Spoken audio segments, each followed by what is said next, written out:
BSc second year mathematics, paper first, real analysis. कल हमने ordered field पढ़ने के लिए फील्ड का रिवीजन किया था।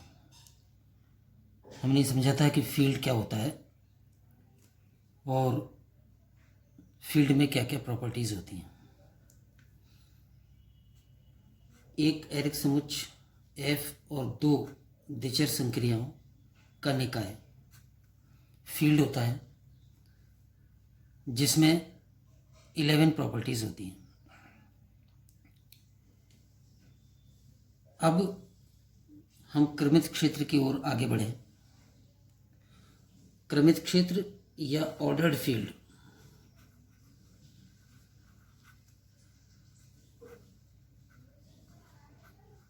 तो ऑर्डर्ड फील्ड होने के लिए फील्ड में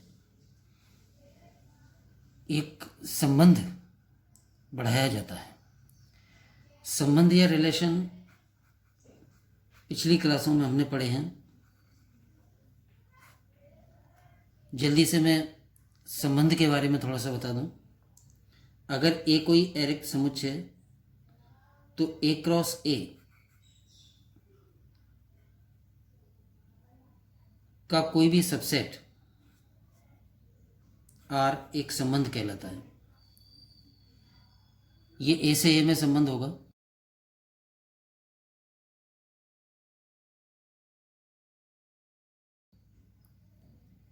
दो डिफरेंट सेट्स के बीच भी संबंध हो सकता है। अगर ए और बी दो अरिक्त समुच्चय या नॉन एम्प्टी सेट्स हैं तो ए क्रॉस बी, जिसे हम Cartesian product of two sets कहते हैं, जिसकी डेफिनेशन ये होती है कि इसमें ordered pairs A B type के एलिमेंट्स होते हैं, where A belongs to capital A and B belongs to capital B. तो इस Cartesian product A cross B का जो कोई भी सबसेट होगा वो ए से बी में एक रिलेशन कहलाता है।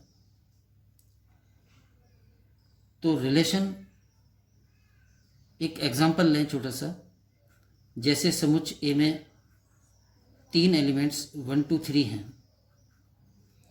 और समुच्चय बी में 2 एलिमेंट्स 3 5 हैं।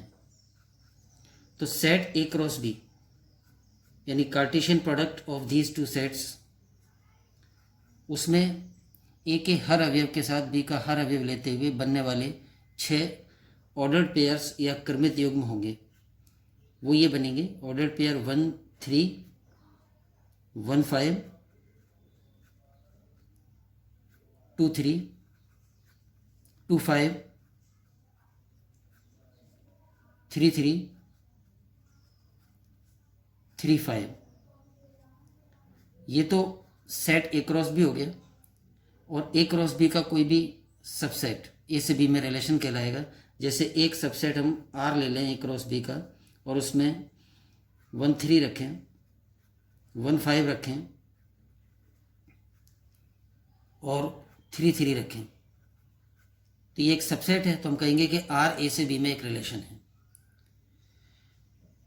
इस बात को ऐसे कह सकते हैं कि ऑर्डर्ड पेयर 1 3 इस आर का एलिमेंट है तक, तो इसका मतलब है कि संबंध आर के अंतर्गत 1 का संबंध 3 से है। और इस बात को हम ऐसे लिखते हैं, ordered pair 1 3 belongs to are,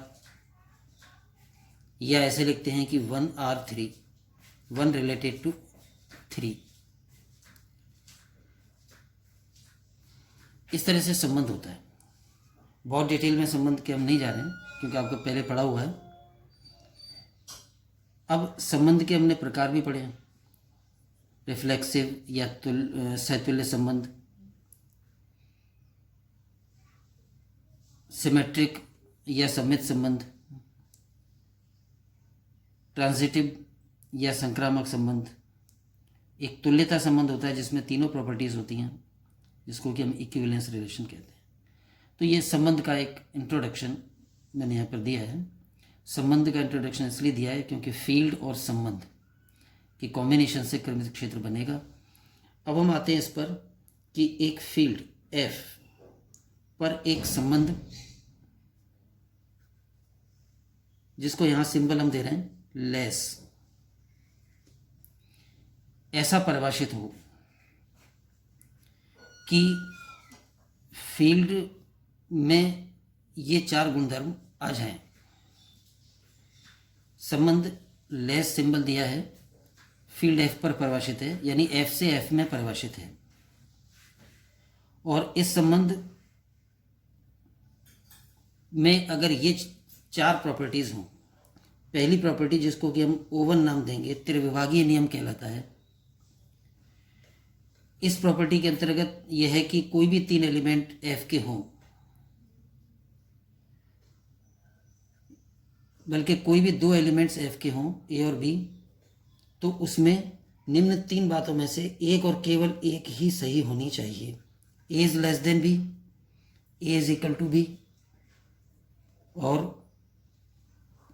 B is less than A. यानी या तो ए का बी से संबंध हो, या बी का ए से संबंध हो, या ए और बी दोनों बराबर होने चाहिए। इन तीन में से एक बात अवश्य सत्य होगी और केवल एक ही बात सत्य होगी। तो अगर ये बात इस संबंध में है, इस फील्ड पर, तो हम कहेंगे कि पहली प्रॉपर्टी, जिसको कि हम त्रिविभागीय नियम या ट्राइकोटोमी लॉ कहते हैं, वो फॉलो हो रही है।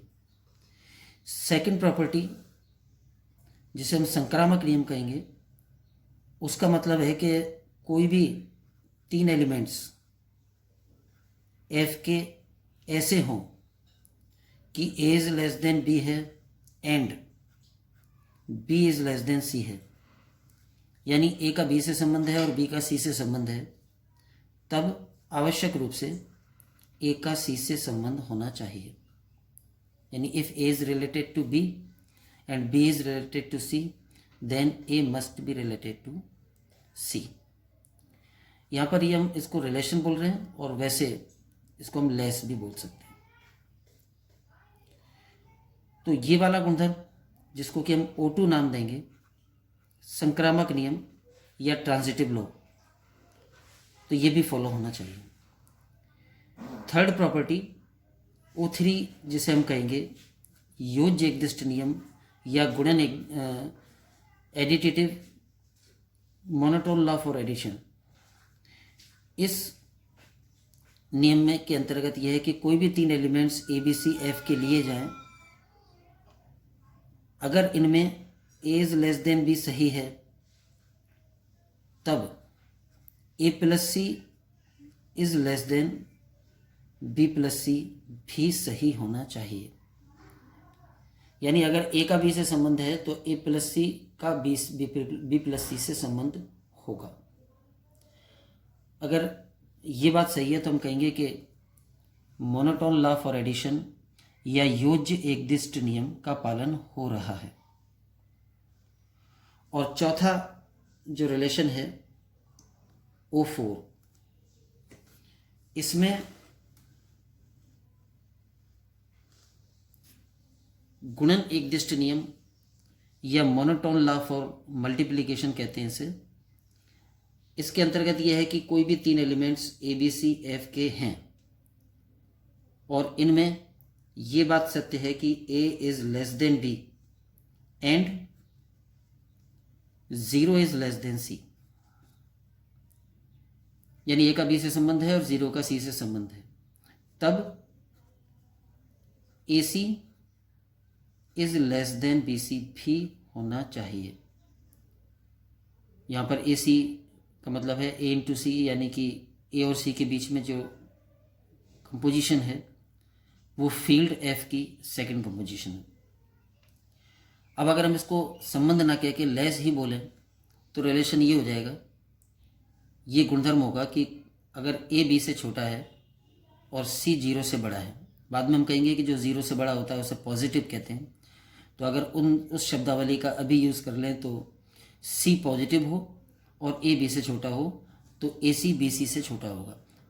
या इसको हम ऐसे भी कह सकते हैं कि ये इनइक्वलिटी है और ये पॉजिटिव संख्या है, तो एक पॉजिटिव संख्या को इनइक्वलिटी के दोनों साइड मल्टीप्लाई करने पर प्राप्त नई इनइक्वलिटी भी वैलिड रहती है। तो ये गुणन एकदिष्ट नियम है। तो अगर फील्ड एफ में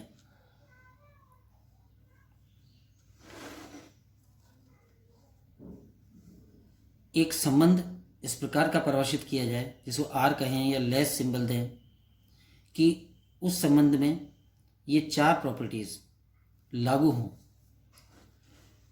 तो इस फील्ड एफ को कहेंगे क्रमित क्षेत्र या ऑर्डर्ड फील्ड। और ये चार जो प्रॉपर्टीज हैं वो क्रम अभिग्रहित या ऑर्डर एक्सियोम्स कहलाते हैं।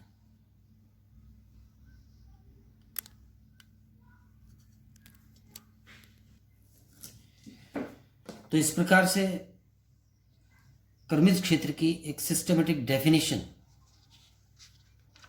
ये हो जाती है।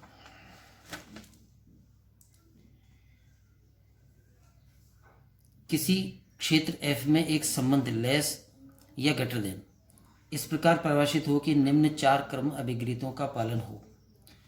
पहला अभिग्रहित त्रिविभागीय नियम, ट्राइकोटोमी लॉ, जो मैंने बताई दिया कि F के कोई भी तीन एलिमेंट्स, F के कोई भी दो एलिमेंट्स लिए जाएं तो उनमें इन तीन में से एक और केवल एक ही तथ्य सही होना चाहिए, या तो A is less than B, या A is equal to B, या B is less than A। दूसरी प्रॉपर्टी संक्रामक नियम, ट्रांजिटिव लॉ, और उसके अनुसार कोई भी तीन एलिमेंट F के हों, अगर A is less than B है और B is less than C है, then A is less than C होना चाहिए। ये एंड का सिंबल है, इसका मतलब है एंड, एंड यानी तथा। तीसरी प्रॉपर्टी यूज एकदिष्ट नियम, मोनोटोन लॉ फॉर एडिशन, और इसके अनुसार कोई भी तीन एलिमेंट F के ऐसे हों कि A is less than B, तब A plus C is less than B plus C होना चाहिए, यानी दोनों तरफ सेम एलिमेंट जोड़ा जा सकता है। गुणन एकदिष्ट नियम में तीन एलिमेंट F के ऐसे हैं कि A is less than B और C इज ग्रेटर देन 0 या 0 इज लेस देन C, यानी कि C पॉजिटिव हो तो C को इसके दोनों तरफ मल्टीप्लाई करने पर भी इनइक्वलिटी सही होनी चाहिए। तो ये चार प्रॉपर्टीज क्रम अभिग्रहित कहलाते हैं, और क्रम अभिग्रहित में का अगर पालन होता हो तो फिर ये जो फील्ड F है उसको हम क्रमित क्षेत्र कहेंगे। तो क्रमित क्षेत्र में जो चार प्रॉपर्टीज हैं, अगर उसको हम, जैसा कि मैथमेटिक्स में कॉमनली यूज भी करते हैं इन प्रॉपर्टीज़ को काफ़ी, और उन शब्दों में कहें तो सिंपल सी बात यह है कि कोई भी, पहली प्रॉपर्टी है कि कोई भी फील्ड के दो एलिमेंट में या तो दोनों बराबर होने चाहिए या फिर कोई एक दूसरे से छोटा होना चाहिए, और इन तीन में से एक और केवल एक ही बात सत्य होनी चाहिए। संक्रामक नियम यह है कि अगर A B से छोटा है और B C से छोटा है तो A C से छोटा होना चाहिए। योग एकदिष्ट नियम का मतलब है कि एक इनइक्वलिटी यानी असमिका के दोनों तरफ एक सेम एलिमेंट जोड़ दें तो कोई फर्क ना पड़े, वो इनइक्वलिटी तब भी वैलिड रहे। और गुणन एकदिष्ट नियम को अगर हम सिंपल शब्दों में कहें तो यह है कि अगर एक इनइक्वलिटी है और उसके दोनों तरफ एक पॉजिटिव संख्या से मल्टीप्लाई कर दें तो इनइक्वलिटी वैलिड रहे, पॉजिटिव संख्या से, ध्यान रखें। योग एकदिष्ट नियम में दोनों तरफ एक संख्या ऐड की जाएगी तो वो संख्या कोई भी हो सकती है, पॉजिटिव, नेगेटिव या जीरो।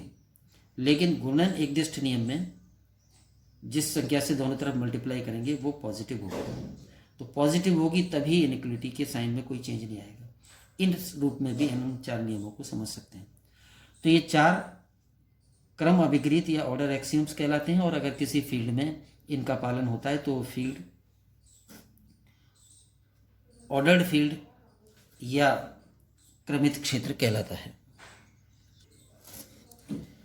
अब हम क्रमित क्षेत्र को एक दूसरी अप्रोच से पढ़ें, पॉजिटिव क्लास या धनात्मक वर्ग के आधार पर। पॉजिटिव क्लास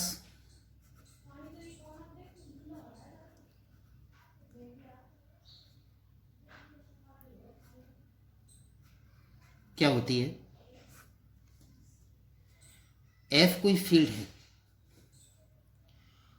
अगर इस फील्ड F का कोई ऐसा अरिक्त उपसमुच्चय P विद्यमान हो, P is a subset of F and P is not equal to phi, अरिक्त उपसमुच्चय जिसमें ये दो प्रॉपर्टीज हो। पहली कि जब भी हम कोई दो अवयव ए और बी पी के लें तो उनका एडिशन यानी ए प्लस बी और उनका मल्टीप्लिकेशन यानी ए बी या ए डॉट बी पी में ही आए। और सेकंड प्रॉपर्टी है कि कोई भी एलिमेंट ए एफ का लिया जाए फील्ड का, तो उसके लिए और वो ज़ीरो के बराबर ना हो, यानी कि ज़ीरो को छोड़कर एफ का कोई भी अवयव लिया जाए तो या तो वो खुद पी में होना चाहिए या उसका योज्य प्रतिलोम यानी नेगेटिव माइनस ए पी में होना चाहिए। यानी जो फील्ड है एफ उसका एक ऐसा सबसेट हो पी जो अरिक्त हो और उसमें ये दो प्रॉपर्टीज़ हों। पहली प्रॉपर्टी का मतलब है कि पी फील्ड की जो दो संक्रियाएं हैं प्लस और डॉट उनके लिए समृद्ध हो, यानी कि दो एलिमेंट अगर पी के लेंगे तो उनका योग और उनका गुणनफल भी पी में ही आए, तो closed for addition and multiplication. और दूसरी प्रॉपर्टी है कि एफ के प्रत्येक अशून्य अवयव के लिए ये बात सत्य होनी चाहिए कि या तो वो स्वयं पी में हो या माइनस उसका नेगेटिव पी में हो। अर्थात क्या नहीं होना चाहिए, सेकंड प्रॉपर्टी के अनुसार एफ में कोई भी ऐसा अवयव ना हो जो शून्य भी नहीं है और वो खुद भी पी में नहीं है और उसका नेगेटिव भी पी में नहीं है, ऐसा नहीं होना चाहिए। A is not equal to zero, A does not belong to P and minus A does not belong to P, ये सिचुएशन नहीं होनी चाहिए। अगर ऐसा कोई पी फील्ड का सबसेट एग्जिस्ट करता हो, विद्यमान हो, तो इस सबसेट पी को फील्ड एफ का पॉजिटिव क्लास या धनात्मक वर्ग कहते हैं। अब ये ज़रूरी नहीं है कि किसी फील्ड में धनात्मक वर्ग विद्यमान हो भी सकता है और ना भी हो। अगर किसी फील्ड में धनात्मक वर्ग विद्यमान है तो वो फील्ड ऑर्डर्ड फील्ड कहलाता है, और अगर किसी फील्ड में धनात्मक वर्ग नहीं है यानी ऐसा कोई सबसेट नहीं है जिसमें ये दोनों गुणधर्म लागू होते हों, तो फिर वो फील्ड ही रहेगा, कर्मित क्षेत्र नहीं कहलाएगा। अब धनात्मक वर्ग अगर फील्ड में है तो वो ऑर्डर्ड फील्ड हो गया, और धनात्मक वर्ग में के आधार पर हम फील्ड के अवयवों का धनात्मक या ऋणात्मक होना और उन अवयवों में किसी का दूसरे से छोटा होना या बड़ा होना को डिफाइन कर सकते हैं। अगर ए और बी किसी फील्ड या कहें कि किसी ऑर्डर्ड फील्ड एफ के ऐसे अवयव हैं कि ए माइनस बी उसके पॉजिटिव क्लास में आता है, यानी फील्ड के दो अवयव जिनका डिफरेंस ए माइनस बी पी का अवयव बनता है, तो इस बात को फिर हम ऐसे कह सकते हैं कि P इज़ लेस देन ए, या इसी बात को ऐसे कह सकते हैं कि A is greater than B।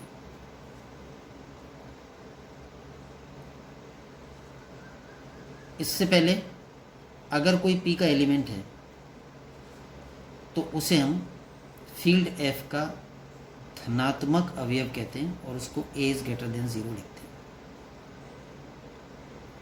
हैं। यानी किसी संख्या से किसी संख्या के छोटा होने का मतलब या लेस होने का मतलब क्या हो जाएगा, अगर दो एलिमेंट्स का डिफरेंस पॉजिटिव क्लास का अवयव बनता है तो पहला दूसरे से बड़ा होगा या दूसरा पहले से छोटा होगा।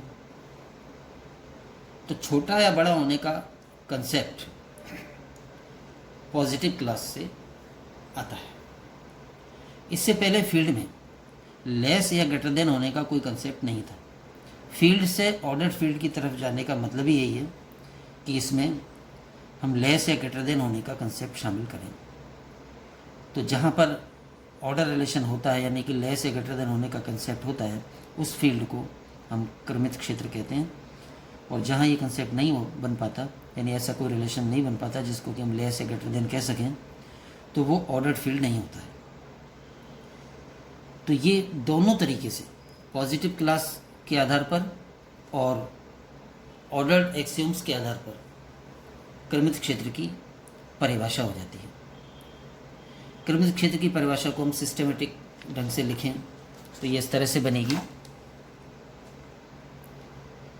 धनात्मक वर्ग पॉजिटिव क्लास, किसी क्षेत्र f का एक अरिक्त उपसमुच्चय p ऐसा विद्यमान हो कि दो प्रॉपर्टीज़ हों।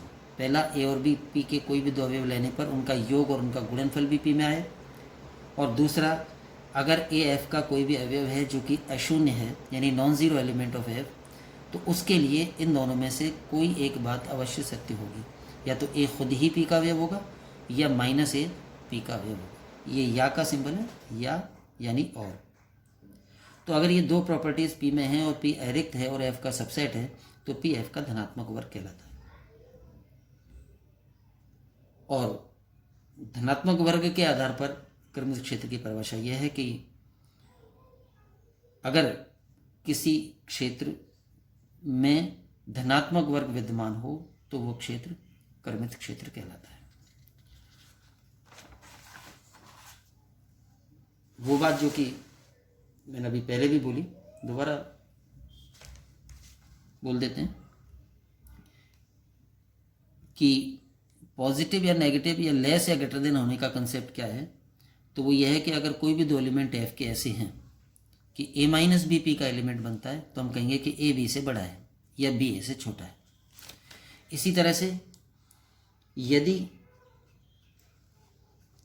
a पॉजिटिव क्लास p का अवयव है, तब हम कहेंगे कि a एक धनात्मक संख्या है और उसको a इज ग्रेटर देन 0 लिखते हैं। तो धनात्मक होना, किसी का छोटा फील्ड के दो ऑर्डर्ड फील्ड के दो अवयव में किसी अवयव का छोटा और किसी अवयव का बड़ा होना, वो कंसेप्ट पॉजिटिव क्लास की परिभाषा के आधार पर आता है। और धनात्मक वर्ग के आधार पर क्रमित क्षेत्र की परिभाषा तथा क्रम अभिगृहीतों के आधार पर क्रमित क्षेत्र की परिभाषा तुल्य होती है। तो फील्ड से ऑर्डर्ड फील्ड पर हम आ रहे हैं। फर्स्ट ईयर के अलजेब्रा में हमने बहुत सारे फील्ड के एग्जांपल्स पढ़े हैं। रैशनल नंबर्स का सेट Q फील्ड होता है साधारण योग और साधारण गुणा संक्रिया के लिए। वास्तविक संख्याओं का समुच्चय R साधारण योग और साधारण गुणा संक्रिया के लिए फील्ड होता है। कॉम्प्लेक्स नंबर्स का सेट C साधारण योग और साधारण गुणा संक्रिया के लिए फील्ड होता है। इसके अलावा फाइनाइट फील्ड भी थे।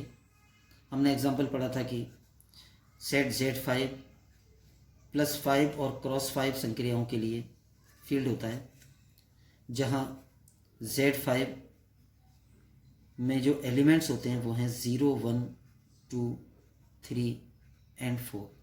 ये फाइनाइट फील्ड का एग्जांपल है। ये इनफाइनाइट फील्ड के एग्जांपल है। और भी बहुत सारे फील्ड होते हैं। फील्ड के एलिमेंट्स ज़रूरी नहीं है कि संख्या ही हों।